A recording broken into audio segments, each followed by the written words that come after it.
Bienvenidos al resumen semanal de Correo Valley Trading para el 24 al 28 de septiembre de 2012. ¿Qué pasó durante la semana? Índice de la Fed de Dallas para septiembre se ubicó en menos 0,9 por debajo del 0,5 esperado, pero mejorando frente al menos 1,6 del mes anterior. La manufactura de Estados Unidos continúa con debilidad, aunque ha recortado ese ritmo de desaceleración. Precios de vivienda en Estados Unidos suben 0,4% en julio por debajo del 0,9 esperado, pero la variación anual se sitúa en 1,2%. Continúan los precios registrando crecimientos un poco más lentos de lo que el mercado estaba esperando. Confianza del consumidor de Estados Unidos para el mes de septiembre mejora de 60,6 a 73, muy por encima del 64,8 esperado. Recuerden que la mejora en términos de construcción, de precios de inmuebles y de empleo ha traído como consecuencia una mejora en la confianza del consumidor y alguna esperanza en términos de mayor demanda para Estados Unidos en los meses futuros. Ventas de viviendas nuevas en Estados Unidos se mantienen en 373,000 unidades para el mes de agosto. Mercado esperaba mejora a 380,000 unidades, pero se mantiene cerca de los registros máximos después de la crisis de 2008. Inventarios de crudo sorprenden con caída de 2,4 millones, gasolina cae en 0,5 millones y destilados en 0,5 millones, colocándole algo de soporte a un petróleo que continúa con debilidad o continuó con debilidad durante la semana. Datos de empleo continúan mejorando. Peticiones iniciales de subsidio de desempleo en Estados Unidos bajan a 359,000, muy por debajo de los 376 esperados y 382,000 previos, llegando también a los mínimos registrados desde la crisis del año 2008. Crecimiento del PIB de Estados Unidos se revisa a la baja para el segundo trimestre, pasa de 1,7 a 1,3, precios se mantienen sin cambios con crecimiento en 1,6%. Órdenes de bienes durables de Estados Unidos en agosto caen 13,2% frente a un esperado menos 5, sorprenden con una caída importante, esto generó temores sobre el panorama de crecimiento a futuro y sin transporte cayeron 1,6%, esperado alza 0,2, así que algo de debilidad en términos de manufactura e industria para los Estados Unidos.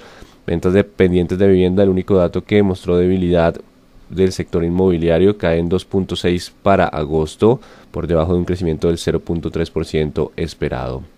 Gasto del consumidor para agosto creció 0,5% en línea con esperado, ingresos crecen 0,1 por debajo del 0,2 esperado, continúa algo la demanda, no con mucha fuerza, pero continúa creciendo la demanda en Estados Unidos. Y el índice manufacturero de Chicago fue la sorpresa negativa del último día de la semana, donde baja de 53 puntos a 49,7, pasa del sector a desaceleración. Recuerden, es un indicador que tiene base 50, por encima de 50 es crecimiento, por debajo de 50 desaceleración. Sentimiento del consumidor revisado para el mes de septiembre en Estados Unidos baja de 79,2 a 78,3, por debajo del 79 esperado.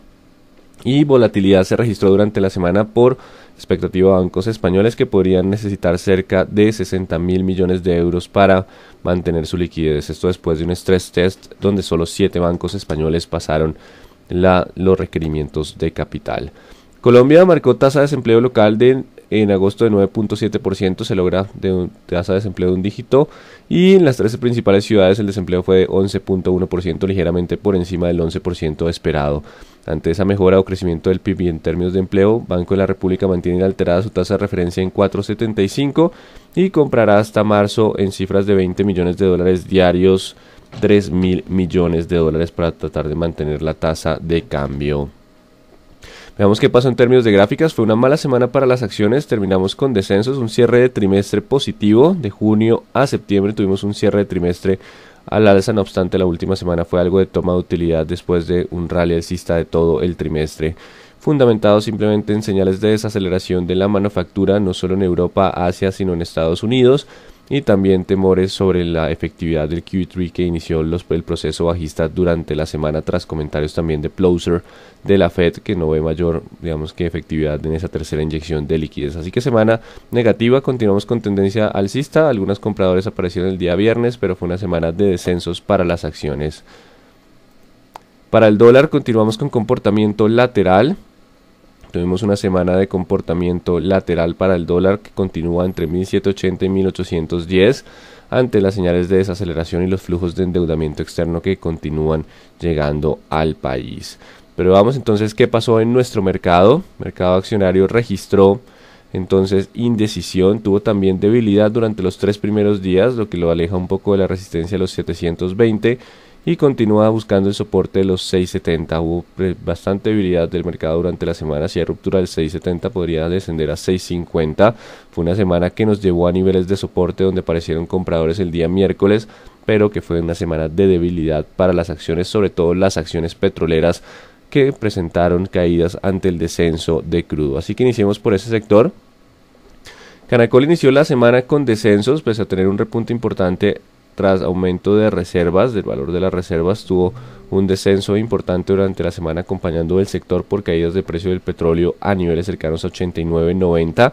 Se recupera el día viernes con volumen tras la publicación de resultados que muestra ganancias frente a pérdidas del año pasado. Entonces continúa volatilidad para Canacol, con noticias que mantienen impulsando y generando algo de tendencia alcista durante la semana, pese a un inicio de jornada o de semana bastante complicado. Ecopetrol continúa con su comportamiento lateral, no se vio afectada como las demás petroleras, continúa a 5.100 contra 5.370 en su comportamiento lateral, donde ya suma un mes entero en ese rango lateral. Vamos con Pacific Rubiales, una de las más afectadas durante la jornada. Tras romper tendencia alcista, inició todo un proceso de descenso.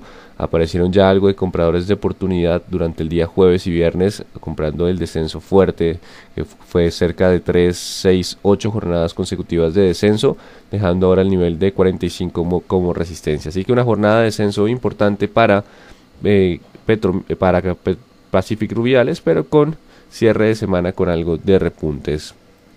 Y Petrominerales continúa con su presión bajista, continúa por debajo de los 16.400, el nivel de resistencia, continúa con su búsqueda de los niveles de soporte de 13 y 11.000, continúa entonces con debilidad, muy poco volumen, el mercado está un poco interesado en esta acción, continúa con leve presión bajista y bajo volumen. Las financieras tuvieron comportamientos de estabilidad, de indecisión durante la semana, con leve sesgo bajista. Bancolombia continuó presionando su nivel de soporte del 26.800 y colocando en riesgo el movimiento alcista previo, así que los bancos perdieron fuerza durante la jornada última y están colocando algo de presión bajista, o cerraron la semana con presión bajista ante el panorama de riesgo internacional. Esto para Bancolombia. Da Vivienda también se aleja un poco de la resistencia de los 22.100 y se está soportado por ahora en el 21.500. En cuanto a financieras, Grupo Aval se destacó con mayor volatilidad durante la jornada, presentando algo más de movimiento alcista contra resistencia, impulsado por el pago de dividendo que iniciará durante el mes de octubre. Así que mercado descontando nuevo dividendo y teniendo algo de presión alcista durante la jornada. Empresa de Teléfonos de Bogotá, el pago se va a hacer por fiducia. Comcel en tabla tutela contra ETB, y esto debilita un poco el movimiento generado con la expectativa tanto de especulas de pago de demanda de Comcel o Claro y especulaciones sobre socio estratégico. Entonces continúa en un proceso de toma de utilidad hacia soportes de 410 y 400, donde siguen los siguientes soportes. Pierde un poquito de fuerza el movimiento a espera de mayores noticias. Acciones de consumo continuaron con comportamiento lateral. Se registró simplemente un comportamiento lateral entre 31 y 29 con algo de debilidad por el panorama internacional, pero continuamos sin señal clara en términos de consumo para las señales para el activo de éxito. Energía eléctrica, tomando algo de utilidad durante la semana, Empresa Energía de Bogotá logró soportarse en el 1200, lo que lo deja ahora con resistencia en 1260. Una semana de dificultades en el inicio de la jornada, pero recuperaciones durante las últimas jornadas del mercado. ISA, por el contrario, terminó su proceso de rebote y tras disminución de participación en el índice Colcap para la próxima semana, se inicia de nuevo el movimiento bajista con soportes en 9200 y 9000. Así que buscaría ISA entonces niveles de soporte tras disminuir su participación dentro del índice Colcap. Y Celsia también continuó con su proceso de toma de utilidad de corrección a niveles de soporte de promedios móviles 20 y 40 durante la semana.